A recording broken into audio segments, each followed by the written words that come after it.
stories of HR. The stories HR tells itself.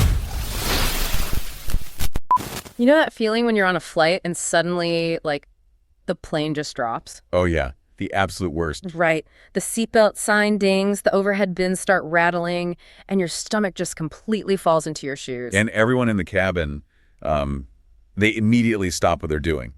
Just looking around, scanning the room for any sign of panic from the flight attendants. Yeah, exactly. And what we are desperately craving in that exact moment of terror is the pilot's voice coming over the intercom. Just calm, deep, completely unbothered. Yes. Folks, just a little rough air. We've got it handled. I mean, we need to believe someone is up front, hands firmly on the yoke, just entirely in control of the machine. It's a deeply reassuring image, honestly. The idea that someone somewhere has their arms around the chaos. But, take that expectation and step into the modern corporate world, and things get a lot more complicated. They really do. Welcome back to our series, The Lies of HR. This is episode 6 of our deep dive into the myths that shape how we work. And we've got a big one today. We do. In previous deep dives, we've dismantled a few workplace fairy tales, the people first, cultural fit, engagement, retain, and perks lies. But today, we are taking aim at the absolute load-bearing lie of the corporate world. Lie number 6, the idea that leaders are in control. Yeah, we're talking about the great man theory of leadership here. And just to be clear, when we say great man, we are talking about an archetype. Right, a historically ingrained image that applies to anyone in power, really. Exactly. It's that picture of a leader who is, decisively unflappable. They always have the right answer, highly charismatic, hands firmly on the wheel at all times. You see it on literally every business magazine cover. You see it behind almost every major executive promotion. But Martin's notes argue that it is mostly a fairy tale. A fairy tale that is quietly making organizations substantially worse, actually. So just to set the parameters for this deep dive, this is not an exercise in HR bashing. I mean, organizations need strong, capable leaders. Wanting strong leaders is totally fine. Completely fine. The target today is the fantasy of control itself. And, the flawed selection systems we use to uphold that fantasy. Right. We're going to look at the mechanics of why this happens. We've got some major frameworks in organizational psychology and some very sobering 2026 realities regarding AI to get through. It's a packed agenda. It is. So, okay, let's unpack this.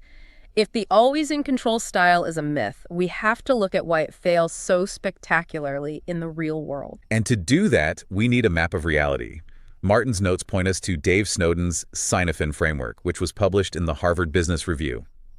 Sinafin, am I saying that right? Yeah, Sinafin. It's basically a sense-making model. It breaks down all the situations a leader might face into 4 distinct zones based on how cause and effect operate in that specific environment. Okay, so what's the first zone? The first zone is the obvious zone. This is an environment of clear, rigid constraints, like cause and effect are directly linked. If you do X, you get Y. Got it. So you just follow the recipe, apply best practices, and you get the expected result. Every single time, yeah.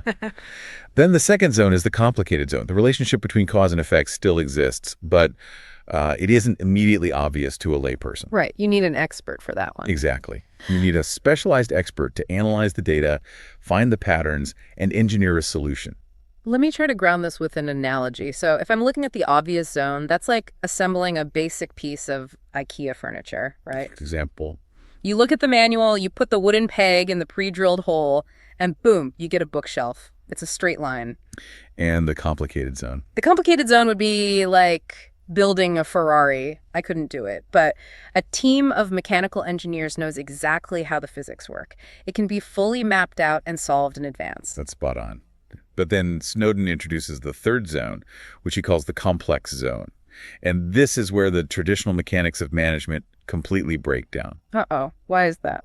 Because in a complex system, there are simply too many interconnected variables, mostly human ones.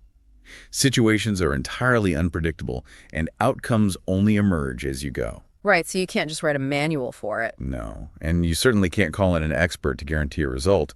Humans aren't car parts. Yeah, if the obvious zone is building a bookshelf, the complex zone is raising a toddler. Oh, that's incredibly accurate. I mean, you cannot just bark a standard set of operating procedures at a complex problem or a 3-year-old and expect compliance. The variables are just constantly shifting. They are. And just to round out the map, the fourth zone is the chaotic zone. That's a pure crisis. The building is actively on fire. So no clear cause and effect at all there. None. You just have to act immediately to stabilize the environment. But when we overlay this map onto modern work, a glaring problem emerges. Most of the real work a leader faces today lives squarely in the complex zone, doesn't it? Almost all of it. Building a totally new software product, shifting a toxic company culture, navigating a volatile global market. All complex. And this is where the danger of the leaders are in control myth becomes actively destructive. Exactly. The heroic, take charge, I have the answer style of leadership really only functions in the obvious zone, where there's a clear recipe. Or the chaotic zone, where you just need someone to shout, "Everyone out the back door right now." Right. But when a leader takes that commanding, heroic style into the complex zone, they are not actually demonstrating strength. What are they demonstrating? A profound misunderstanding of their environment. Martin's notes captures this dynamic brilliantly. A leader who barks a confident solution into a complex problem is genuinely just guessing loudly. Wow. Guessing loudly. Yes, and dragging everyone off a cliff with conviction.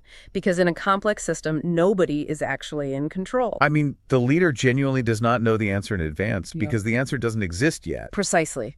The only effective move in the complex zone is to probe, to sense what's happening and to let the team find the path forward through experimentation. Like we said, when you pretend to be in control of a toddler, the toddler usually wins. And when you pretend to be in control of a volatile market shift, the market definitely wins. Which, presents a massive structural contradiction in how we run businesses. It really does. I mean, if commanding a complex situation is just loud guessing, why is the corporate ladder practically designed to reward the loudest guessers? That brings us to Tomas Chamorro-Premuzic. He's an organizational psychologist who wrote this fascinating piece titled, "Why Do So Many Incompetent Men Become Leaders?" A very provocative title. Very. And his core argument is that organizations systematically confuse confidence with competence. It's a well-documented psychological pattern. How so? Like, why do our brains do that? Well, our brains rely heavily on heuristics, basically mental shortcuts to save energy. So when we're faced with uncertainty and we see someone who is loud, certain, and highly charismatic, our brains just take a shortcut. We assume, well, they project absolute certainty, so they must possess the competence to back it up. Exactly. We conflate the feeling of certainty with actual ability. But wait, let me play devil's advocate for a second here. Look at the reality of the corporate world. Okay, lay it on me. When a company's stock is tanking or a startup is running out of runway, the board of directors doesn't want a philosopher who steps up to the podium and says, I don't know. Fair point. They want a visionary who projects absolute certainty. Aren't we just fighting human nature here? Don't people need to feel secure to do their jobs? You're touching on the exact mechanism of the trap. We conflate soothing anxiety with actually solving the problem. Oh, that's a sharp distinction. Yeah, swagger might feel soothing in a terrifying moment, but it is not a functional utility for navigating a complex market. Chamorro-Premuzic's research highlights this brutal disconnect. It is. The traits that get someone promoted into leadership, narcissism, aggressive self-promotion, confidently claiming they have it handled, are the exact opposite of the traits that make someone actually good at the job. Because to actually navigate that complex zone we just talked about, you need high emotional intelligence, you need judgment, you need humility. Yes, and the ability to listen deeply and the patience to cultivate the collective intelligence of your team. Swagger actively destroys those dynamics. Right. So we elevate the most self-assured voice in the room, label them leadership material, and then act shocked when their obsessive need for control alienates the talent and ruins the product. It's wild. We essentially built a corporate selection system that selects for overconfidence and, filters out the quiet competence required for complex work. And this organizational psyche isn't an accident, is it? Not at all. It has been structurally reinforced for decades. We can trace this directly back to Douglas McGregor's foundational work in 1960, his Theory X and Theory Y. Okay, let's get into McGregor. His framework perfectly explains why this is so sticky. It really does. He identified two contrasting assumptions that managers inherently make about human motivation. Starting with Theory X, which is basically the archaic Industrial Revolution mindset. Right. Theory X assumes that workers are inherently lazy, they avoid responsibility, and therefore they must be strictly controlled, monitored, coerced, and directed by a superior. And not a very flattering view of humanity. No, it's really bleak. But then theory Y assumes the opposite. It says people actually want to work, they're naturally self-motivated, and they thrive when given autonomy and a clear goal. The funny thing is, if you asked any modern executive, they will proudly tell you they operate under theory Y. Oh, of course they will. It's the acceptable answer. But our corporate infrastructure tells a very different story. Modern organizations are still heavily built on the ghost of Theory X. Yeah, just look at the proliferation of employee monitoring software, or strict KPIs that measure activity instead of actual outcomes, and rigid hierarchical reporting lines. It's digital factory floor surveillance. Exactly. If an organization secretly believes the workforce needs to be babysat and controlled, which is Theory X, then they aren't actually looking for a leader to navigate complexity. No, they're looking for a chief controller. We demand control from the top down because the system inherently distrusts the people at the bottom. But, and here's where it gets really interesting, the landscape is radically shifting underneath this archaic model. It is. We have elevated the wrong people for decades based on this fairy tale of control. But right now, the great man's story is colliding with a technological reality that is just dismantling it in real time. We are talking about the great flattening, and the catalyst here is AI. Yes, the 2025 and 2026 projections. The numbers are genuinely staggering. So Gartner, the research firm, they project that roughly 20% of organizations will use AI to cut more than half of their middle management roles by 2026. Half. Just let that sink in. And manager headcount is already falling significantly faster than the overall workforce. To understand why this is happening so aggressively, we really have to look at the mechanics of what those middle managers were actually being paid to do. Right, because for decades, the justification for layers upon layers of management was coordination. It was status reporting, tracking tasks, routing approvals. Just synthesizing information from the bottom to pass up the chain to the top. I mean, it was pure command and control work. It was the daily execution of Theory X. And that specific type of work, tracking, collating, routing, and synthesizing, is exactly what AI software does instantly. Instantly, accurately, and without needing a corner office or a six-figure salary. Exactly. AI doesn't sleep. It tracks every metric flawlessly and, it doesn't suffer from human bias when reporting a project's status. Which leads to this huge realization. If an algorithm can effortlessly absorb all the controlling, coordinating parts of a manager's job, it reveals a profound truth about the nature of our work. And what's that? It means control was never the truly valuable part of human leadership. Bingo. AI is quietly stripping away the illusion by taking the control mechanisms entirely out of human hands and leaving only the actual leadership behind. It completely reframes the value proposition of a manager. It really does. The machine takes the coordination and the control, leaving human judgment, empathy, and strategic ambiguity behind. The very things the great man myth undervalued. Humility, psychological safety, emotional intelligence, those are the only things left that actually require a human being. Which fundamentally changes the job description going forward. Okay, so if AI is stripping away the illusion of control, what is actually left for a human leader to do? How do you lead your team when you can no longer just perform command? Well, Martin's notes point to 5 specific moves for navigating this new reality. Let's hit them. Move number 1. Move number 1. Drop the Great Man Act and lead the situation, not a script. We look back to Hersey and Blanchard's situational leadership framework from 1982 for this one. So what's the core thesis there? That effective leadership is entirely dependent on the context. There is no universally good leadership style. You have to match your approach to the reality of the situation. Right, so if you have a routine, urgent task, say, a severe server outage, or a safety compliance issue that is bordering on the chaotic zone. Yes, and that requires clear, directive, unambiguous leadership. But if you have a complex problem, like figuring out how a new competitor is stealing your market share, you cannot dictate a solution. No, you have to convene your team, facilitate the debate, run experiments. Misreading the context, trying to dictate a complex problem, is the fatal flaw. Got it. Okay, move number 2. Move number 2. Promote for competence, not confidence. This requires a systemic overhaul of how organizations evaluate talent. Meaning we have to stop quietly rewarding the charismatic, loud self-promoter. Exactly.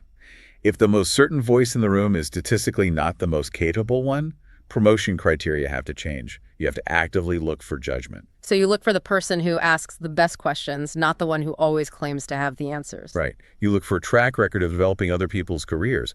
If a company's promotion process looks like an audition for a movie about a heroic, hard-charging CEO, the process is fundamentally broken. It will only yield toxic controllers.